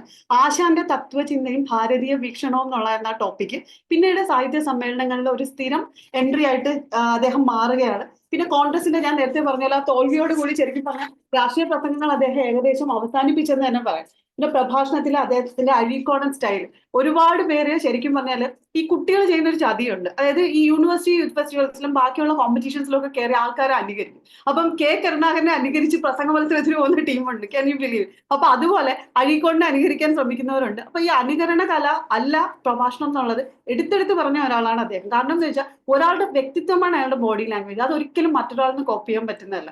Then you only be A copy അല്ല വേണ്ടത്, നമ്മളായിട്ടായിരിക്കണം സംസാരം എന്നുള്ളത്. ഇപ്പൊ വിഷയ ഗൗരവം അനുസരിച്ച് ശബ്ദത്തിനെ മാനിപ്പുലേറ്റ് ചെയ്യാൻ പറ്റണം, ഉയർത്താൻ പറ്റണം, താഴ്ത്താൻ പറ്റണം, ചിരിക്കേണ്ടടുത്ത് ചിരിക്കണം, ഗൗരവമായിട്ട് സംസാരിക്കേണ്ടടുത്ത് ഗൗരവമായിട്ട് സംസാരിക്കണം. അപ്പൊ അങ്ങനെയുള്ള അദ്ദേഹത്തിന് ഏറ്റവും വലിയ ഇമ്പോർട്ടൻസ് നമ്മൾ ആ ഇത് വായിച്ച് കണ്ടാൽ മനസ്സിലാവുന്നതെന്ന് വെച്ചാൽ, ഒന്നെന്ന് പറയുന്ന ഓർമ്മശക്തി ഒരു രക്ഷയില്ല. കാരണം എന്താ വെച്ചാൽ എത്ര വലിയ സംഭവങ്ങളും ഡേറ്റുകളും കൃത്യമായിട്ടുള്ള പാണ്ഡിത്യത്തോടു കൂടി നമുക്ക് മുമ്പോട്ട് വെക്കണം എന്നുണ്ടെങ്കിൽ ഏറ്റവും ഇമ്പോർട്ടന്റ് ആയിട്ടുള്ള ഒരു കാര്യമാണ് ഓർമ്മശക്തി. അദ്ദേഹത്തിന് വേണ്ടുവോളം ഉണ്ടായിരുന്നു. കോമഡി പറയാനുള്ള കഴിവ്, നർമ്മബോധം, ആൾക്കാരെ ചിരിപ്പിക്കാനുള്ള കഴിവ്. കാരണം വിരസമായിട്ട് സബ്ജക്ട്സ് പറയുന്നതിനപ്പുറം വളരെ സരസമായിട്ട് അവതരിപ്പിക്കാനുള്ള കഴിവ്. അതുപോലെ തന്നെ ശബ്ദം, ഞാൻ അത് അഡ്വക്കേറ്റ് ചെയ്യില്ല, കാരണം അങ്ങനെ എനിക്ക് ഒരുപാട് പ്രഭാഷകരും പൊലിഞ്ഞു പോകും. ശബ്ദമൊക്കെ ദൈവത്തിന്റെ ഒരു വരമാണ്. അപ്പൊ ഇദ്ദേഹത്തിന്റെ കേസിൽ ബ്ലസ്ഡ് ആണ്. വളരെ ഗംഭീരമായിട്ടുള്ള ഒരു പുരുഷ ശബ്ദത്തിന്റെ ഉടമയായിരുന്നു. പിന്നെ വസ്തുനിഷ്ഠമായിട്ടുള്ള വിമർശന നൈപുണ്യം ഉണ്ടായിരുന്നു. ബഹുമുഖ വ്യക്തിത്വത്തിന് ഉടമയായിരുന്നെങ്കിലും അദ്ദേഹം എപ്പോഴും അദ്ദേഹത്തിന്റെ ആത്മസാക്ഷാത്കാരം നേടിയിരുന്നത് പ്രഭാഷണത്തിലാണെന്ന് പറയാം. അതിന് അഴീക്കോടിന്റെ ആത്മകഥയിലെ ഒരു സെന്റൻസ് ഞാൻ ഇവിടെ ഉദ്ധരിക്കുകയാണ്. സദസ്യരുടെ മനസ്സിനെ താമര ഇലയിലെ മഞ്ഞുനീർ കണം പോലെ ഇളക്കി അവരെ നാം സൃഷ്ടിച്ച ഒരു ആശയ പ്രപഞ്ചത്തിൽ എത്തിച്ച് മാനസികോത്തേജനം നിർവഹിച്ചതായി അനുഭവപ്പെടുന്ന ഒരു പ്രഭാഷകന്റെ ഹൃദയം, അദ്ദേഹത്തെ കുറിച്ച് പറയാണ്, ഒരു പ്രഭാഷകന്റെ ഹൃദയം എത്തിച്ചേരുന്ന ഭാവശാന്തിയുടെയും ഹൃദയവിശ്രാന്തിയുടെയും അരികത്തെത്താൻ പോലും പല ജോലി കൊണ്ടും സാധിക്കില്ല. ആ തിരിച്ചറിവാണ് അദ്ദേഹത്തിന് മറ്റു പല ജോലികളിൽ നിന്നും വിടിവിപ്പിച്ച് പ്രഭാഷകൻ മാത്രമായിട്ട് തീർത്തതെന്ന് പറയും. പിന്നെ ഏറ്റവും പ്രധാനം അദ്ദേഹത്തിന്റെ സാമൂഹിക വിമർശനം തന്നെയാണ്. തനിക്ക് തോന്നിയത് എന്തെന്ന് തുറന്നു പറയാം. ഞാനിപ്പോ സത്യസന്ധമായിട്ട് നമ്മൾ ഇരിക്കുന്ന ഇത്രയും ഡോക്ടർമാരോടും മറ്റ് എല്ലാ ഉദ്യോഗസ്ഥരോടും ചോദിച്ചാൽ നമ്മൾ എത്ര പേർക്ക് സ്വന്തം അഭിപ്രായത്തെ തുറന്നു പറയാനുള്ള കഴിവുണ്ട്? ഉടൻ നമ്മുടെ മനസ്സിൽ 10 ബെല്ലടിക്കും. ഞാൻ ഈ കാര്യം പറഞ്ഞു കഴിഞ്ഞാൽ ഇന്ന ആൾക്കാർ ഇടങ്ങും, ഞാൻ ഈ കാര്യം പറഞ്ഞു കഴിഞ്ഞാൽ ഇപ്പൊ തന്നെ എന്നെ നോട്ട് ചെയ്ത് വെക്കും, അടുത്ത പ്രാവശ്യം എനിക്കുള്ള പണി തീർച്ചയായിട്ടും വണ്ടി പിടിച്ചു വരും. ഇങ്ങനെയുള്ള കാര്യങ്ങൾ ഉടൻ നമ്മുടെ മനസ്സിൽ ക്ലിക്ക് അടിക്കും. ഇത് ഒരു സോഫോക്ലിസിന്റെ വാള് നമ്മുടെ തലയ്ക്ക് മുകളിലുണ്ടെന്ന് നല്ല ബോധ്യമുള്ള മനുഷ്യരാണ് നമ്മൾ. അപ്പൊ നമ്മൾ എപ്പോഴും എന്താ ചെയ്യുക? അവിടെയും ഇല്ല ഇവിടെയും എല്ലായിടത്തും ഉണ്ട്, എല്ലാവർക്കും പിരിവ് കൊടുക്കും, എല്ലാവരുടെയും കൂടെ ഉണ്ടെന്ന് ബോധ്യപ്പെടുത്തിക്കൊണ്ടേയിരിക്കും. പലപ്പോഴും നമ്മളുടെ സാമൂഹിക മൂല്യം എന്താണ്, അവബോധം എന്താണെന്ന് നമുക്ക് പോലും അറിഞ്ഞുകൂടാത്ത ഒരു അവസരത്തിൽ എത്തിച്ചേരുന്ന ആൾക്കാർ, ശരിക്കും പറഞ്ഞാൽ ബാക്ക് ബോൺലെസ് ആയിട്ടുള്ള ആൾക്കാരാണ് നമ്മൾ പലരും. എല്ലാവരെയും ഞാൻ പറയുന്നില്ല, ഭൂരിഭാഗം പേര്. പക്ഷെ അവിടെ ഏത് വിഷയത്തിലും കൃത്യമായിട്ട് പ്രതികരിക്കാനുള്ള കഴിവും ഒരു വാക്കുണ്ട്, തന്റെ ഇടം. ആ തന്റെ ഇടം it's not foolish boldness. Foolish ബോൾനെസിനെ കുറിച്ചല്ല ഞാൻ പറയുന്നത്. എന്ന് വെച്ചാൽ എന്താണെന്ന് നോക്കാതെ എടുത്തു ചാടുന്ന മനുഷ്യരാണ് നമ്മൾ foolish boldness. It's not that. പക്ഷെ കൃത്യമായിട്ടുള്ള അഭിപ്രായം തന്റെ ഇടത്തോടു കൂടി പറയാനുള്ള കഴിവ്, ശരിക്കും പറഞ്ഞാൽ നമ്മൾ ഇന്നത്തെ കാലത്ത് ഏറ്റവും കൂടുതൽ മിസ് ചെയ്യുന്ന അങ്ങനെ ഒരാളെയല്ല. എത്രയിടത്ത് നമുക്ക് പകരം ഒരു നാവാവാൻ നമ്മൾ ഒരാളെ തിരയുന്നുണ്ട്. കൃത്യമായ അവബോധത്തോടു കൂടി വിമർശിക്കാൻ കഴിയുന്ന ഒരു വ്യക്തിയെ നമ്മൾ മിസ് ചെയ്യാത്തൊരു ദിവസമുണ്ടോ? പലയിടങ്ങളിലും മിണ്ടാൻ പറ്റാതെ നമ്മൾ പലപ്പോഴും നാവിന് ചങ്ങലക്കിട്ടിരിക്കുമ്പോഴും ഒരാൾ ഉണ്ടായിരുന്നെങ്കിൽ എന്ന് ആഗ്രഹിക്കുന്നെങ്കിൽ അത് ഒരാൾ അഴീക്കോട് സാർ ആയിരിക്കും എന്നുള്ളത് ഉറപ്പാണ്. മുഖം നോക്കാതെ വിമർശിക്കുക. അതുകൊണ്ട് തനിക്ക് എന്ത് പരിക്ക് പറ്റുമെന്ന് ചിന്തിക്കുക. കാരണം വലിയ ലോസ് അദ്ദേഹത്തിന് വന്നിട്ടുണ്ട്. ഒരു പ്രാവശ്യം ഞാൻ ഈ ആത്മഹത്യക്കകത്ത് തന്നെ വായിച്ചാണ്, 1-ാം ലോക മലയാള സമ്മേളനം നടക്കുമ്പോൾ അന്നത്തെ ഭരണാധികാരികളെ നിശിതമായിട്ട് വേദിയിൽ ഇരുത്തിക്കൊണ്ട് വിമർശിച്ചു. അപ്പൊ അതിന്റെ ഫലമായിട്ട് Cochin university vice chancellor post അദ്ദേഹത്തിന് വേണ്ടി ശുപാർശ ചെയ്യപ്പെട്ട് വെച്ചതാണ്. അദ്ദേഹത്തിന് കിട്ടിയില്ല. അത് വേണ്ട എന്ന് വെക്കാൻ അദ്ദേഹത്തിന് കഴിഞ്ഞു. കാരണം ആ വിമർശനം ഉൾക്കൊള്ളാതെ കഴിയാത്തവരെ അത് വേണ്ടാന്ന് വെക്കുക എന്നുള്ള ഒരു ധൈര്യം അദ്ദേഹത്തിന് ഉണ്ടായിരുന്നു. അതുപോലെ പ്രൊഫസർ ജോസഫ് മുണ്ടശ്ശേരി മരിച്ചപ്പോൾ അദ്ദേഹം മന്ത്രിയായിട്ട് ഭരിച്ചിരുന്ന വകുപ്പുകൾക്ക് മാത്രം അവധി കൊടുത്തു. എന്ന് വെച്ചാൽ ബാക്കിയുള്ളവർക്കൊന്നും ഇല്ല, അദ്ദേഹം ഭരിച്ചിരുന്ന വകുപ്പുകൾക്ക് മാത്രം അവധി കൊടുത്തു. അപ്പൊ ആ വിവേചനത്തിനെതിരെ പ്രതിഷേധിച്ചുകൊണ്ട് ഭരണാധികാരികളെ കണക്കറ്റ് പരിഹരിച്ചപ്പോൾ അദ്ദേഹം ഉപയോഗിച്ച ഒരു വാക്ക്, അത് എന്നെ ക്യൂരിയസ് ആക്കിയോണ്ട് മാത്രം ഞാൻ വായിക്കാം. മുഖ്യമന്ത്രിയെ വേദിയിൽ ഇരുത്തിക്കൊണ്ട് പറഞ്ഞതാണ്, ദേവേന്ദ്ര പദത്തിൽ എത്തിയപ്പോൾ സപ്തർഷികളെ കൊണ്ട് പല്ലക്ക് ചുമപ്പിച്ച് ശാപം കിട്ടി പെരുമ്പാമ്പായി ഭൂമിയിൽ പതിച്ച നഹുഷന്റെ ഗതി വരുത്തരുത്. അപ്പൊ ഇങ്ങനെയൊക്കെ ഒരു സെന്റൻസ് ഒരു ഭരണാധികാരിക്കെതിരെ പറയാനുള്ള ആ ഗട്സിനെ നമിക്കാതെ നിവർത്തിയില്ല. കാരണം അത് ഭരണാധികാരിക്കെതിരെ ചുമ്മാ പറഞ്ഞൊരു കാര്യമല്ല, കൃത്യമായ ഉപബോധത്തോടെ പറഞ്ഞ ഒരു കാര്യം. ഇപ്പം സാറ് നേരത്തെ മെൻഷൻ ചെയ്ത പോലെ തന്നെ മോഹൻലാലിനെ പോലെയുള്ള മമ്മൂട്ടിയെ പോലെയുള്ള നടന്മാർക്കെതിരെയൊക്കെ ശക്തി ഒരു വാക്ക് ഉയർത്തി കഴിഞ്ഞാൽ എന്ത് പറ്റുന്ന വെച്ചാൽ സൈബർ ആക്രമണം സംഭവിക്കുമെന്ന് നമുക്കറിയാം. ഇപ്പോഴത്തെ കാലത്താണെങ്കിൽ നമ്മളെ തീർത്ത് കളയും. കാരണം നമ്മളെ റിപ്പോർട്ട് അടിച്ച് നമ്മുടെ പേജ് കൂട്ടിക്കും, അവരെ കൊണ്ട് ചെയ്യാവുന്ന എല്ലാം ചെയ്യും. കാരണം സൈബർ ക്രിമിനൽസ് പെരുകി വരുന്ന ഒരു കാലമാണ്. ആരാധകരല്ല, ക്രിമിനൽസാണ്. അപ്പൊ അങ്ങനെയുള്ളൊരു കാലഘട്ടത്തിൽ ഇതുപോലത്തെ വിമർശനങ്ങൾ നടന്മാർക്കെതിരെ, വെള്ളാപ്പള്ളി നടേശനൊക്കെതിരെ അന്ന് അത്ര സ്ട്രോങ് ആയിട്ട്, ഇന്നസെന്റിനെതിരെ, അങ്ങനെയുള്ള ഒരുപാട് പേർക്കെതിരെ പുള്ളി വിമർശനം ഉന്നയിച്ചു. അതുപോലെ തന്നെ വക്കീൽ നോട്ടീസൊക്കെ കൈപ്പറ്റി അതിന്റെ പേരിൽ അങ്ങനെ വലിയ ന്യൂസ് ആ കാലഘട്ടങ്ങളിൽ അദ്ദേഹത്തിന്റെ ഭാഗത്തു നിന്ന് ഉണ്ടായിട്ടുണ്ട്. അതുപോലെ ഉരുളക്കുപ്പേരി പോലെ മറുപടി കൊടുക്കുന്ന രീതി. ഇപ്പൊ ഇത് ഞാൻ വായിച്ചപ്പോ എന്നെ തന്നെ ചിരിപ്പിച്ചാണ്. ഒരാൾ പറഞ്ഞാണ് അദ്ദേഹം ഒരു മൈതാന പ്രാസംഗികനാണ്. അദ്ദേഹത്തെ പരിഹരിച്ചപ്പോ അദ്ദേഹത്തിന് മാത്രം സാധ്യമായിട്ടുള്ള ഒരു മറുപടി അദ്ദേഹം കൊടുത്താണ്, അതെ ഞാൻ മൈതാന പ്രാസംഗികൻ തന്നെയാണ്, എന്നാൽ അദ്ദേഹം പ്രസംഗിക്കുമ്പോൾ ആളുണ്ടാവില്ല, മൈതാനം മാത്രമേ കാണൂ. തീർന്ന് ആ ഒറ്റ വാക്കോടുകൂടി അടിച്ചു കിടക്കുക എന്ന് പറയുന്ന ഒരു പരിപാടിയാണ്. പിന്നെ സംസാരിക്കാനില്ല. അപ്പൊ ഇതുപോലത്തെ ഉരുളക്കുപ്പേര് പോലെയുള്ള മറുപടി കൊടുക്കാൻ ഇന്ന് സത്യം പറഞ്ഞാൽ ഇത് കോമഡി അല്ല, ശരിക്കും അത്ര അസാധ്യമായ നർമ്മബോധമുള്ള ഒരാൾക്ക് മാത്രമേ കുറുക്കിക്കൊള്ളുന്ന അത്തരം പ്രത്യുത്തരങ്ങളിൽ അദ്ദേഹത്തെ വെല്ലാനായിട്ട് മറ്റൊരാൾ കേരളത്തിൽ ജനിച്ചിട്ടില്ല. ഒരമ്പ് കൊണ്ടാൽ 100 എണ്ണം തൊടുത്തിട്ടേ തിരിച്ചു വരും എന്നുള്ള ആ ഒരു ഇമ്മീഡിയറ്റ് ആയിട്ടുള്ള ഒരു റെസ്പോൺസ് ഭയങ്കര രൂക്ഷമായിട്ടുള്ള വിമർശനം, പലപ്പോഴും അസ്ത്രപ്രജ്ഞമാക്കുന്ന പരിഹാസം, പലപ്പോഴും അത് കടുത്തു പോയെന്നൊക്കെ തോന്നും. കാരണം എന്ന് വെച്ചാല് ഒരാളെ ശരിക്കും ബോഡി ഷെയിം ചെയ്യുന്നത് നമ്മൾ ഇന്ന് സപ്പോർട്ട് ചെയ്യുന്നില്ല, പ്രായത്തെ വിമർശിക്കുന്നത് സപ്പോർട്ട് ചെയ്യുന്നില്ല. പക്ഷെ ഇദ്ദേഹത്തിന് വാശി കയറി കഴിഞ്ഞാൽ പിന്നെ കണ്ണ് കാണില്ല എന്ന് പറഞ്ഞാൽ കുട്ടികളെ പോലെ പെരുമാറി കളയും പലപ്പോഴും. അതൊരു വിമർശനാത്മകമായ കാര്യം തന്നെയാണ്. കാരണം എന്ന് വെച്ചാൽ ഒരാളെ തീർക്കാൻ വേണ്ടിയിട്ട് എത്ര കഠിനമായ വാക്കും ഉപയോഗിക്കുന്നതിന് ഒരു മടിയില്ല. എന്നാൽ 10 മിനിറ്റിനപ്പുറം ആ പ്രതികാര ബുദ്ധി അവിടെ നിലനിൽക്കാറില്ല. ഒരാൾ മാപ്പ് പറഞ്ഞാൽ അന്നേരം അത് ഹൃദയത്തിൽ സ്വീകരിച്ച് അപ്പോഴും ഉപേക്ഷിക്കുന്ന രീതിയാണ്. അദ്ദേഹത്തിന്റെ മരണക്കിടക്കയിൽ മോഹൻലാൽ അദ്ദേഹത്തെ സന്ദർശിക്കാൻ പോയത് അതുകൊണ്ടാണ്. എന്ന് വെച്ചാൽ ആ വ്യക്തി ആരായിരുന്നുവെന്ന് മോഹൻലാൽ എന്ന് പറയുന്ന നടന് വ്യക്തമായിട്ട് അറിയാമെന്നുള്ളത് കൊണ്ടാണ് ഇത്ര കഠിനമായ വിമർശനങ്ങൾ രണ്ടുപേരും തമ്മിൽ ഉണ്ടായിട്ടും മോഹൻലാലിനെ ഒരിക്കലും പറഞ്ഞുകൂടാത്ത പലതും അഴീക്കോട് മാഷ് പറഞ്ഞിട്ടും അദ്ദേഹത്തിന് മരണക്കിടക്കയിൽ സന്ദർശിക്കാനായിട്ട് അദ്ദേഹം പോയത്. അപ്പൊ അതുപോലെ ഒരു പ്രസംഗം സുകുമാര കല തന്നെയാണ്. അത് ശരിക്കും പറഞ്ഞാല് വീക്കെൻ പറഞ്ഞത് അന്വർത്ഥമാക്കുന്നത് ശരിക്കും സുകുമാർ അഴീക്കോട് തന്നെ. എന്ന് വെച്ചാൽ അറിവിന്റെ കലാപമാണ് ശരിക്കും പറഞ്ഞാൽ അദ്ദേഹത്തിന്റെ പ്രസംഗകല പലപ്പോഴും കൊണ്ടുവന്നത്. പിന്നെ ഏറ്റവും പ്രധാനമായിട്ട് അദ്ദേഹത്തിന്റെ സാഹിത്യ വിമർശനത്തിലേക്ക് വരുന്നതിന് മുമ്പ് അദ്ദേഹത്തിലെ ഉപനിഷത്ത് പണ്ഡിതനെ കുറിച്ച് പറയാതെ വയ്യ. അതിൽ ചെയ്തിട്ടുള്ള ഒരു കാര്യം, ആരൊക്കെയാണോ ഉപനിഷത്തുകളെ കുറിച്ച് പഠിച്ചിട്ടുള്ളത്, പാശ്ചാത്യരായിക്കോട്ടെ പൗരസ്ത്യരായിക്കോട്ടെ, സകല പണ്ഡിതന്മാരും നടത്തിയിട്ടുള്ള വിമർശനങ്ങളും പഠനങ്ങളും പഠിച്ചും പരിശോധിച്ചുമാണ് അദ്ദേഹം തത്വമസി എഴുതുക. അത് ചെറിയൊരു വർക്കല്ല. ഇപ്പൊ നമുക്കിപ്പോ ഒരു കാര്യം തന്നെത്താൻ ഉണ്ടാക്കാൻ വലിയൊരു പ്രയാസമില്ല. പക്ഷെ അത് മറ്റനേകം പേരുടെ പഠനങ്ങൾ ഉൾക്കൊണ്ടുകൊണ്ടാണ് നമ്മൾ ചെയ്യുന്നതെങ്കിൽ അതിനകത്ത് പെർഫെക്ഷൻ വരും. കാരണം മറ്റൊരാൾ നിർത്തിയെടുത്തുനിന്നാണ് നമ്മൾ തുടങ്ങേണ്ടത്. അവർ തുടങ്ങിയെടുത്തുനിന്ന് തന്നെ നമ്മളും തുടങ്ങിക്കഴിഞ്ഞാൽ അവർക്കപ്പുറം നമ്മൾ എത്താൻ കഴിയില്ല. ആ ഒരു ബോധത്തോടു കൂടി വ്യക്തമായ പഠനങ്ങൾക്ക് ശേഷം അതിനുശേഷമുള്ള രൂപാന്തരം അദ്ദേഹം വരുത്തിക്കൊണ്ടാണ് ശരിക്കും പറഞ്ഞാൽ തത്വമസി കൊണ്ട് മലയാളത്തിൽ ഉണ്ടായിട്ടുള്ള ഏറ്റവും നല്ല വേദാന്ത ഗ്രന്ഥം എന്ന് പറയുന്ന പേര് ഇന്നും തത്വമസിക്കാണ്. 12 എഡിഷൻസ് അന്ന് തന്നെ ഇറങ്ങിയ പുസ്തകമാണ്. ഇനി കിട്ടാൻ അതിന് അവാർഡ്സ് ഉണ്ടോ? എനിക്ക് തോന്നുന്നു കേരള സാഹിത്യ അക്കാദമി അവാർഡ്, വയലാർ അവാർഡ് തുടങ്ങി 12ഓളം അവാർഡ്, 20 എഡിഷനാണ്. 20 എഡിഷൻസ് ആ പുസ്തകത്തിന് വന്നിട്ടുണ്ട്. അതുപോലെ തന്നെ സാഹിത്യ വിമർശനത്തിൽ ഖണ്ഡന വിമർശം വേറൊന്നുമില്ല. അതാണ് അദ്ദേഹത്തിന്റെ പ്രത്യേകത. അപ്പൊ അതിൽ ഏറ്റവും പ്രധാനമായിട്ട് പറയേണ്ട ശങ്കരക്കുറുപ്പ് വിമർശിക്കപ്പെടുന്നു.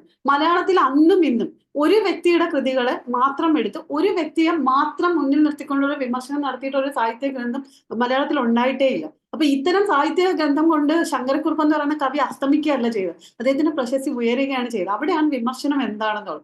എം കൃഷ്ണൻ നായരെ പോലെയുള്ള വിമർശകരെയൊക്കെ പലപ്പോഴും സാഹിത്യ രംഗത്ത് നിൽക്കുന്ന പലരും ആലോചിക്കുന്നതും അതുകൊണ്ടാണ്. വിമർശനം ഒരിക്കലും പേന പിടിച്ച കൈ അടിച്ചു തളർത്താനുള്ളതല്ല.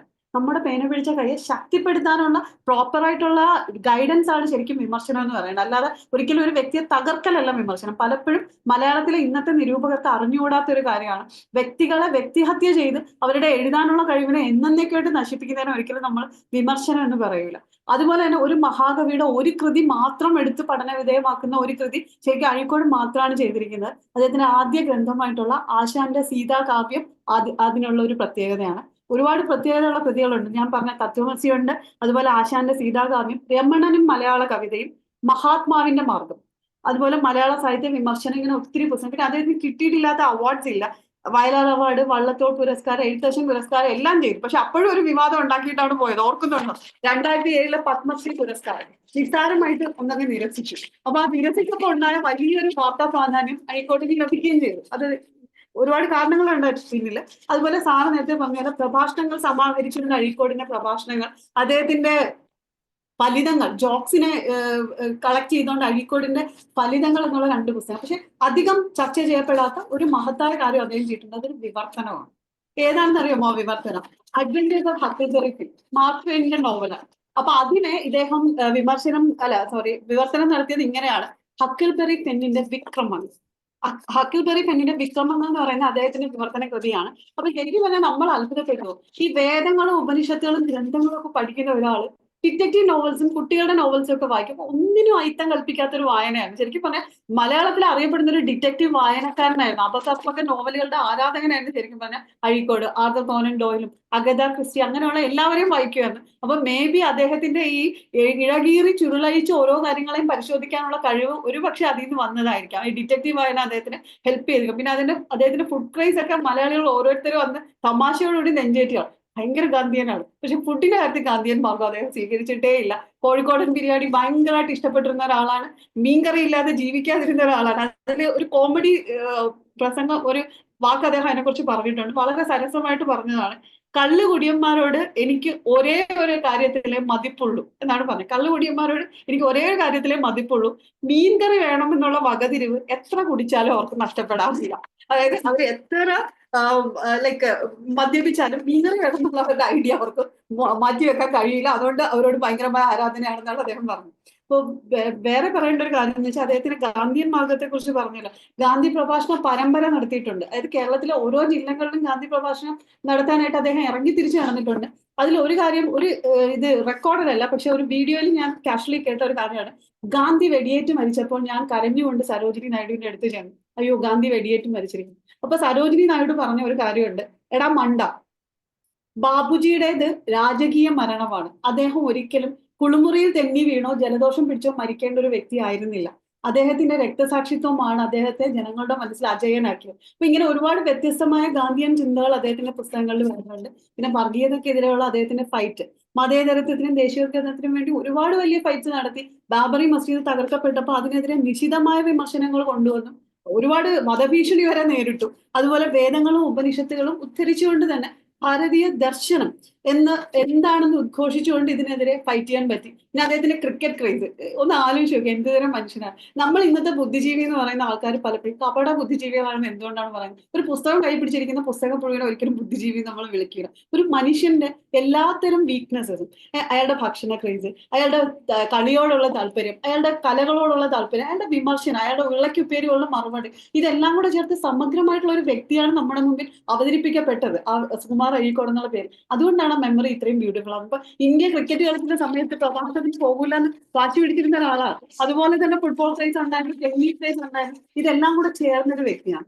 അപ്പം ഒരു വ്യക്തി എന്നതിലുപരി ഒരു കാലഘട്ടം ഉയർത്തിയ ദാർശനിക ബോധം, അതിന്റെ ഏറ്റവും തീക്ഷ്ണമായിട്ടുള്ള അടയാളമാണ് ഒരുപക്ഷെ സുകുമാർ അഴീക്കോട്.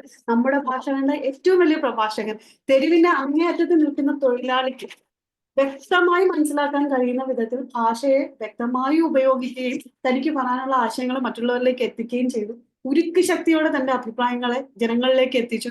പറയാൻ കെൽപ്പുള്ള ഒരു തലമുറയുടെ അവസാനത്തെ അടയാളമാണ് ഒരു പക്ഷേ. പിന്നെ അദ്ദേഹത്തിന്റെ മനുഷ്യത്വം, അദ്ദേഹം മരണപ്പെട്ടപ്പോൾ അദ്ദേഹത്തിന്റെ ഡ്രൈവർ, അദ്ദേഹത്തിന് ഒരിക്കൽ സ്നേഹിച്ചിരുന്ന ഒരു വ്യക്തി, ഇവരിൽ പലരും അന്ന് ഒരുപാട് ചാനലുകളിൽ വാർത്തയായതാണ് അദ്ദേഹത്തിന്റെ മനുഷ്യത്വത്തിനെ കുറിച്ചുള്ള സംസാരം. അപ്പൊ പലപ്പോഴും പരിക്കൻ എന്ന് തോന്നിപ്പിക്കുന്ന പ്രതലങ്ങൾക്കപ്പുറത്ത് ഒരുപാട് നനവുള്ള സ്ഥലങ്ങൾ ഉണ്ടെന്നും, ഒരു വ്യക്തി എന്ന് പറയുന്നത് ഒരു കപടതയോ അല്ലെങ്കിൽ ഞാൻ ഇങ്ങനെയാണെന്ന് മറ്റുള്ളവരുടെ മുമ്പ് എഴുതി കാണിക്കേണ്ട ഒരു പ്രകടനപരതയോ അല്ലെന്നും, അതിനപ്പുറം നമ്മൾ എന്താണെന്ന് വിളിച്ചു പറഞ്ഞുകൊണ്ടിരുന്നാലും നമ്മുടെ എല്ലാ കുറവുകളും ഏറ്റക്കുറച്ചിലുകളും ആൾക്കാരുടെ മുമ്പ് പ്രസന്റ് ചെയ്താലും നമ്മുടെ യഥാർത്ഥമായ വ്യക്തിത്വം നമ്മളിൽ ഉണ്ടെങ്കിൽ, നമ്മളൊരു കണ്ടന്റ് ഉണ്ടെങ്കിൽ അത് അംഗീകരിക്കപ്പെടും.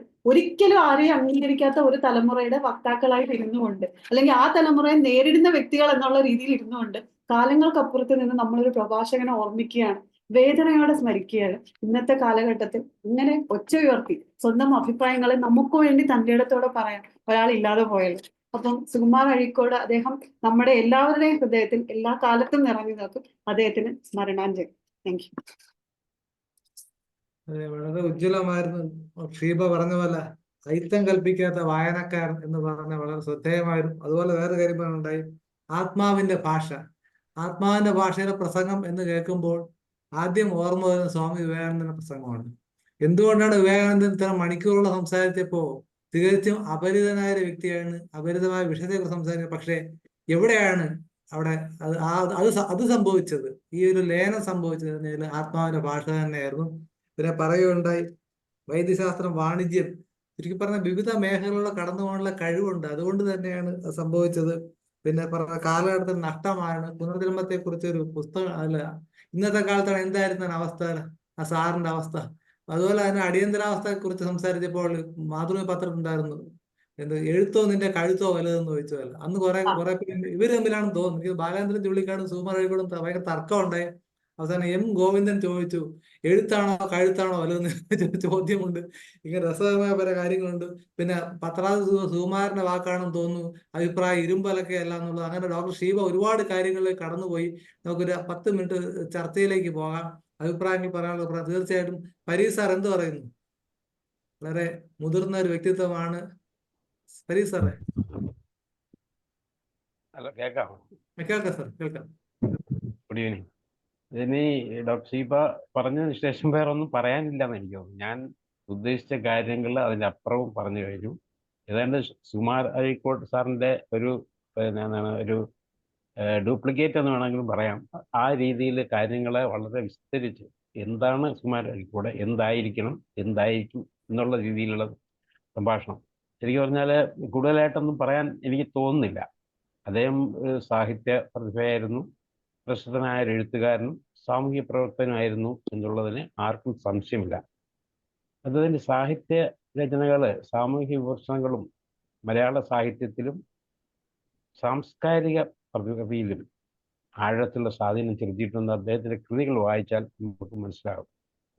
പിന്നെ ഇത് കൂടാതെ ഈ പാശ്ചാത്യ സാഹിത്യത്തെ സിദ്ധാന്തങ്ങളെ, വിമർശനാത്മകമായ സമീപനങ്ങളെയും ഒക്കെ അദ്ദേഹം മലയാളത്തിലേക്ക് കൊണ്ടുവന്നു എന്നുള്ളത് മറ്റൊരാൾക്കും അവകാശപ്പെടാൻ കഴിയാത്ത രീതിയിലുള്ള ഒരു പ്രത്യേകത തന്നെയാണ്. അദ്ദേഹത്തിൻ്റെ സ്മരണാഞ്ജലിക്ക് വേണ്ടി ഇങ്ങനൊരു പരിപാടി ആസൂത്രണം ചെയ്ത എല്ലാവരെയും, പ്രത്യേകിച്ച് ഡോക്ടർ മനോജിനെ ഞാൻ പ്രത്യേകമായിട്ട് അഭിനന്ദിക്കുകയാണ്. നമ്മുടെ ഇദ്ദേഹത്തിനെ സ്മരിച്ചില്ലെങ്കിൽ നമുക്ക് വലിയൊരു എന്താണ് പ്രിക്ക് ഓഫ് കോൺഷ്യൻസ് ഉണ്ടായിരുന്നു. ശരിക്കും ഞങ്ങൾ തമ്മിൽ സംസാരിച്ചപ്പോൾ തന്നെ പറഞ്ഞു, വളരെ പ്രസക്തമായ കാര്യമാണ്. ഇന്ന് അദ്ദേഹം ഉണ്ടായിരുന്നെങ്കിൽ എന്തായിരിക്കും അദ്ദേഹം പറയുക എന്നുള്ളത് നമുക്ക് ഏകദേശം ചിന്തിക്കാൻ പറ്റും. ഇന്ന് അദ്ദേഹത്തിൻ്റെ വിടവ് ശരിക്കും മനസ്സിലാകുന്നുണ്ട്. ശരിക്കും പറഞ്ഞാൽ ഇന്നുണ്ടായിരുന്നെങ്കിൽ പല ആൾക്കാരും താഴെ വീഴുന്ന രീതിയിലുള്ള വിമർശനം അദ്ദേഹം നടത്തുമായിരുന്നു എന്നുള്ളതിന് ഏകദേശം നമുക്കെല്ലാം ഊഹിക്കാവുന്നതേ ഉള്ളൂ. അദ്ദേഹത്തിൻ്റെ നഷ്ടം ഇപ്പോഴും നമ്മൾ ഫീൽ ചെയ്യുകയാണ്. അദ്ദേഹത്തിൻ്റെ സ്മരണാഞ്ജലിക്ക് മുമ്പിൽ ആദരാഞ്ജലികൾ അർപ്പിച്ചുകൊണ്ട് എൻ്റെ ഈ വാക്കുകൾ ഉപസംഹരിക്കുന്നു. Thank you very much. All the best. അതെ, ഈ തത്വമസിയെ പറ്റി പറഞ്ഞപ്പോൾ യേശുക്രിസ്തു തത്വമസിയെ കുറിച്ച് പറഞ്ഞ എന്താണെന്ന് വളരെ വ്യത്യസ്തമായിരുന്നു. അതായത് ഞാനും സ്വർഗസ്ഥനായ എന്റെ പിതാവ് ഒന്ന് തന്നെ, തത്വമസിയാണത്. പക്ഷെ അത് പെട്ടെന്ന് വായിച്ചാൽ മനസ്സിലാവില്ല.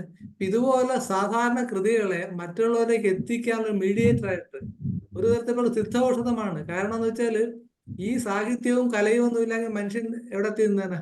അത് വളരെ സാംസ്കാരികം അതപ്പതിച്ച് വല്ലാത്തൊരു എന്താ പറയുക, ആഭ്യന്തര സംഘർഷത്തിലേക്ക് രാജ്യം പോകുമായിരുന്നു. അപ്പൊ അതിൽ നിന്ന് തടയാൻ കഴിഞ്ഞൊരു മഹാവൈദ്യനാണ് സുകുമാർ അഴീക്കോട് പറയേണ്ടി വരും. സുനിൽ ഡോക്ടറെ.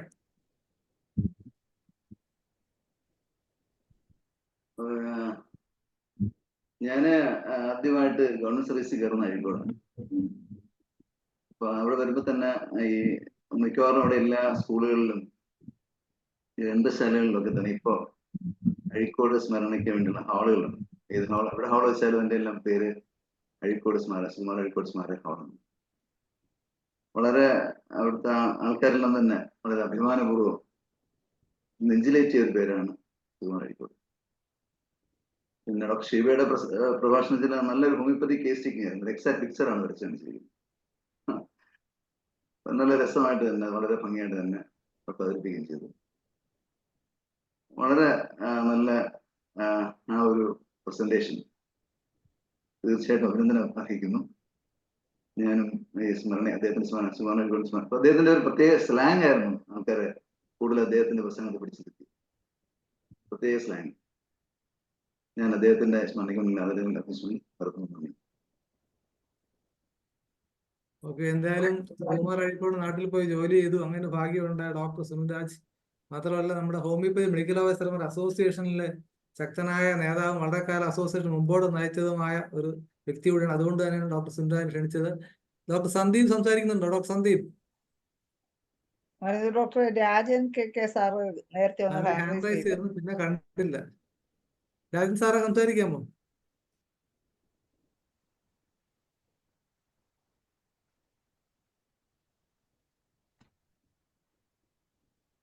ഓക്കെ, കേൾക്കാമോ? കേൾക്കാം. ഞാൻ സുകുമാർ അഴീക്കോട് സാറ് മൂത്തകുന്നം, എറണാകുളം ജില്ലയിൽ മൂത്തകുന്നം BEd കോളേജിലെ പ്രിൻസിപ്പൽ സ്ഥാനമേൽക്കുമ്പോഴുള്ള ചില കാര്യങ്ങളാണ് എനിക്ക് പറയാനുള്ളത്. ഞാൻ കൊടുങ്ങല്ലൂരിലെ അഴീക്കോട്ടുകാരനാണ്. എൻ്റെ സ്വദേശം അഴീക്കോട്, കൊടുങ്ങല്ലൂരിലെ അഴീക്കോട്ടുകാരനാണ് ഞാൻ. അദ്ദേഹം അപ്പോ അഴീക്കോട് സ്വന്തമായിട്ടൊരു സ്ഥലം സുകുമാർ അഴീക്കോട് കരസ്ഥമാക്കി എന്നുള്ളത്, അത് സഹായിച്ചത് എൻ്റെ ഫാദർ കൂടിയാണ്. അദ്ദേഹം അഴീക്കോട് 10 സെന്റ് സ്ഥലം, പൊതുവെ ആർക്കും അറിയാത്തൊരു കാര്യമാണ്. ഇവരിൽ പറയുന്നത് ശരിയാണെന്ന് അറിയില്ല, എങ്കിലും ഒരു ഓർമ്മക്കുറിപ്പ് പറയുന്നത് മാത്രമേ ഉള്ളൂ. അദ്ദേഹം അഴീക്കോട് ഒരു 10 സെന്റ് സ്ഥലം വാങ്ങിച്ചിരുന്നു. എൻ്റെ ഫാദറാണ് അതിന് കൂടെ അദ്ദേഹത്തിന് സഹായിച്ചതെന്നുള്ളൊരു കൂടെ പോയതും കാര്യങ്ങൾ ചെയ്തതും.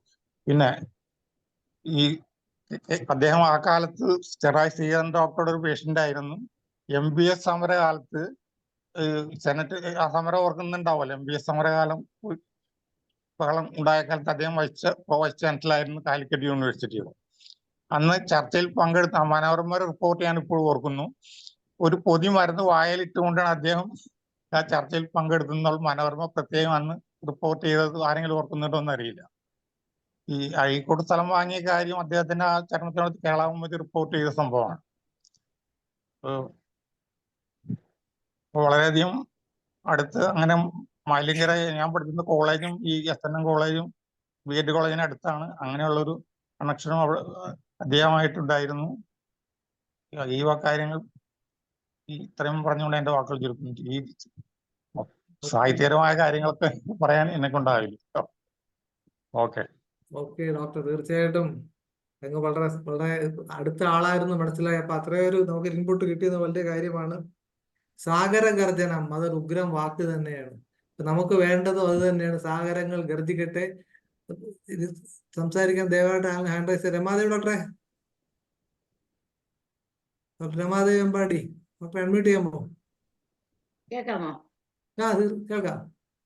എനിക്ക് സുകുമാർ അഴീക്കോടിനെ പറ്റി പറയാനുള്ള ഒരു ഇതെന്റെ ഓർമ്മയിലൊന്ന്, നമ്മുടെ കൊടുങ്ങല്ലൂരാണോ ഇതിലാണോ തൃശ്ശൂരാണോ എന്ന് അറിഞ്ഞൂടെ, എവിടെ ഒരു സെമിനാറിന് സുകുമാർ അഴീക്കോടിനെ നമ്മളെ വിളിച്ചിട്ടുണ്ട്.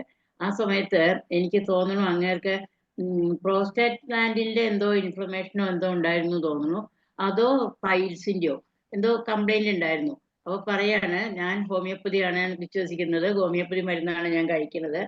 എന്നെ ഇങ്ങനെ എല്ലാവരും കൂടി നിർബന്ധിച്ച് ഒരു അലോപ്പതി ഡോക്ടറെ അടുത്ത് കൊണ്ടുപോയി കഴിഞ്ഞപ്പോ അവര് അവിവാഹിതരായ അവിടെ ഇവിടെ എല്ലാം കൈയിട്ട് നോക്കി. ഞാൻ അങ്ങോട്ട് വിഷമിച്ചു പോയി. അതോടുകൂടി ഞാൻ അവിടുന്ന് ആ ചീട്ട് പോലും വാങ്ങിക്കാതെ ഞാൻ ഇങ്ങോട്ട് പോന്നു. നേരെ വന്ന് ഹോമിയോ ഡോക്ടറെ കണ്ടിട്ട് ഞാൻ മരുന്ന് കഴിച്ചു എന്ന് പറഞ്ഞു. അത് ഭയങ്കര, എല്ലാവർക്കും ഭയങ്കര ചിരിയായിരുന്നു. ഞങ്ങളൊക്കെ ചിരിച്ചിരിച്ചിട്ട് മണ്ണ് പോയി. അതാണ് എനിക്ക് സുകുമാർ അഴീക്കോടിനെ സാറിനെ പറ്റി ഇങ്ങനെ ഓർക്കുമ്പോൾ എൻ്റെ മനസ്സിലുള്ള ഒരു ഇത്. എന്തായാലും ആ ആത്മാവിന് ഞാൻ വളരെയധികം ആരാധിക്കുന്ന ഒരാളാണ്. ആ ആത്മാവിന് നിത്യശാന്തി ലഭിക്കണേന്ന് പ്രാർത്ഥിച്ചുകൊണ്ട് എനിക്കിതേ പറയാനുള്ളൂ.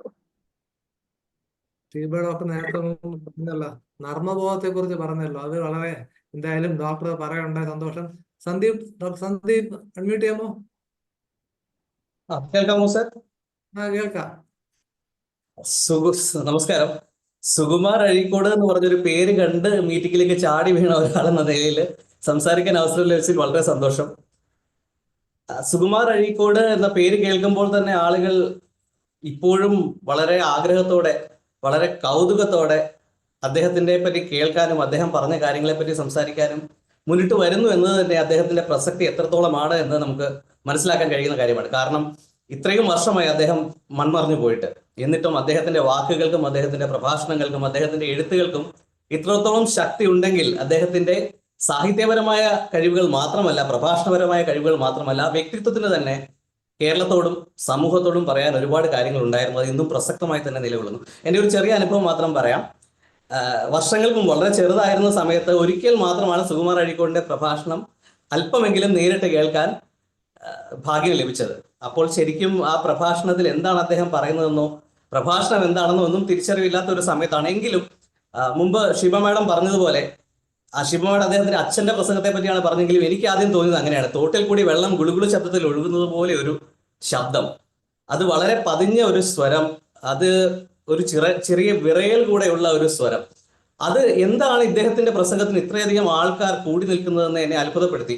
അതുകൊണ്ട് അല്പനേരം കൂടി വെയിറ്റ് ചെയ്യാം, അല്പനേരം കൂടെ കാത്തിരിക്കാമെന്ന് കരുതി ആ പ്രസംഗത്തിന് കുറച്ചു നേരം കൂടെ അവിടെ വെയിറ്റ് ചെയ്തു. അപ്പോഴാണ് ഇദ്ദേഹത്തിന്റെ പ്രസംഗത്തിന്റെ പ്രസക്തി എന്താണെന്നും എന്തുകൊണ്ട് ആളുകൾ കൂടി വരുന്നു എന്ന് മനസ്സിലാക്കാൻ കഴിഞ്ഞത്. കാരണം വളരെ സരസമായി ആളുകളെ മുഴുവൻ ഒറ്റയടിക്ക് അട്രാക്ട് ചെയ്യുന്ന മാഗ്നറ്റിനെ പോലെ ചെറിയ ചെറിയ തമാശകൾ, ചെറിയ ചെറിയ നർമ്മങ്ങൾ, പിന്നെ ഈ പ്രഭാഷണത്തിന്റെ ചെറിയ പതിഞ്ഞ താളത്തിൽ നിന്ന് തുടങ്ങി വളരെ ശക്തമായ ഒരു ഗർജനമായി മാറുന്ന ആ ഒരു കല, അപ്പോഴാണ് പ്രസംഗം അല്ലെങ്കിൽ പ്രഭാഷണം ഒരു കലയാണ്, സുകുമാര കയ്യിൽപ്പെട്ടത് തന്നെയാണ് എന്ന് തിരിച്ചറിയാൻ കഴിഞ്ഞത്.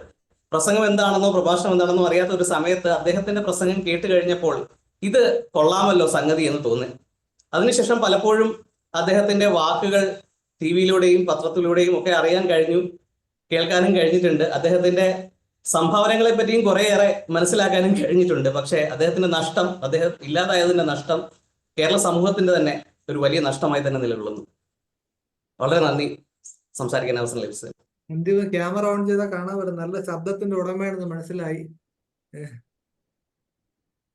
സന്ദീപ് ബാനർജി ആയിരുന്നു. ഏതോ സന്ദീപാണ്, എന്റെ സ്റ്റുഡന്റ് ആണ്. നമ്മുടെ കോളേജിൽ അവിടെ കലാപ്രതിഭയൊക്കെ ആയിരുന്ന ആളാണ് സന്ദീപ് ബാനർജി. നന്നായി സംസാരിച്ചിട്ടുണ്ട്, വളരെ സന്തോഷം. ഓക്കെ, ഇനി ഷാജി കുട്ടിയാട്ടർക്ക് എന്തെങ്കിലും പറയാനുണ്ടോ? നമ്മുടെ IFPH വൈസ് പ്രസിഡന്റ് ആണ്. നമുക്ക് വൈൻഡ് അപ്പ് ചെയ്യാം. ഡോക്ടറെ അൺമ്യൂട്ട് ചെയ്യാമോ? Thank you doctor Manoj. ഇത് ഹോമിയോപ്പതിയുമായി ബന്ധപ്പെട്ട് ഒരു സംഘടിപ്പിക്കുന്ന സാമൂഹിക പ്രതിബദ്ധതയുള്ളവരുടെ ആ ഒരു കൂട്ടായ്മയുടെ ഭാഗമായിട്ട് കൂടി അവരെയൊക്കെ സമൂഹത്തിൽ വിലമതിക്കുന്ന ഒരു പ്രവർത്തനമാണ് ഡോക്ടർ മനോജിൻ്റെ നേതൃത്വത്തിൽ നമ്മൾ IFPH നടത്തിക്കൊണ്ടിരിക്കുന്നത്. ഇതുമാതിരിയുള്ള ഒരു അനുസ്മരണങ്ങൾ സമൂഹത്തിലെ പ്രധാനപ്പെട്ട വ്യക്തികളെ സമൂഹത്തിൽ നന്മയ്ക്ക് വേണ്ടി ഉയർന്ന ശബ്ദം പുറപ്പെടുവിച്ചവരൊക്കെ നമ്മൾ ആദരിക്കുകയാണ്. ഡോക്ടർ ബിനു ഫ്രാൻസിസ്, ഡോക്ടർ നമ്മുടെ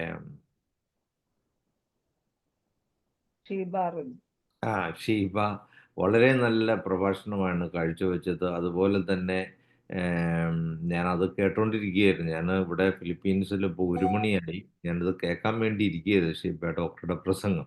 അപ്പോൾ അത് വളരെ നന്നായിട്ട് അവതരിപ്പിച്ചു ഡോക്ടർ പരീത് ബാവക്കാൻ. എൻ്റെ സീനിയറായിട്ടുള്ള ഡോക്ടർ സുനിൽ രാജ് വളരെ നന്നായിട്ട് അവതരിപ്പിച്ചു. എല്ലാവർക്കും പ്രത്യേകിച്ച് നന്ദി പറയുന്നു. IFPHൻ്റെ നേതൃത്വത്തിൽ ഇതുമാതിരിയുള്ള സാമൂഹ്യ പ്രതിബദ്ധതയുള്ളവരെ അനുസ്മരണങ്ങൾ നമുക്ക് വളരെ ആവശ്യമാണ്. സമൂഹത്തിൽ നന്മ ഉണ്ടാകുന്നതിനും അത് വരും തലമുറയ്ക്ക് പകർന്നു കൊടുക്കുന്നതിന് ആവശ്യമാണ്. ഡോക്ടർ മനോജിനെ പോലെയുള്ളവർ അത് വളരെ നല്ല രീതിയിൽ നടത്തുന്നത് വളരെ സന്തോഷത്തോടെ ഓർമ്മിച്ചുകൊണ്ട് സുകുമാർ അഴീക്കോട് എന്ന കേരളത്തിൻ്റെ ഗാംഭീര്യമുള്ള പ്രാസംഗികനെ, ഹൃദയത്തിൻ്റെ ഭാഷയിൽ മനുഷ്യരോട് ആത്മാർത്ഥമായി സംവാദിക്കുന്ന പ്രസംഗികനെ അനുസ്മരിച്ചുകൊണ്ട് ഞാനും എൻ്റെ വാക്കുകൾ ഉപസംഹരിക്കുന്നു. നന്ദി, നമസ്കാരം. അപ്പോൾ നമുക്ക് പരിപാടി അവസാനിപ്പിക്കാൻ സമയമായി വരുന്നു. എല്ലാവർക്കും കൃതജ്ഞത രേഖപ്പെടുത്താനായിട്ട് നമ്മുടെ മറിയാമ്മ ഡോക്ടർ, മുൻ DMO കൂടിയായ ഡോക്ടർ മറിയാമ്മ ജോൺ ക്ഷണിക്കുന്നു. മാഡം അൺമ്യൂട്ട് ചെയ്യാമോ?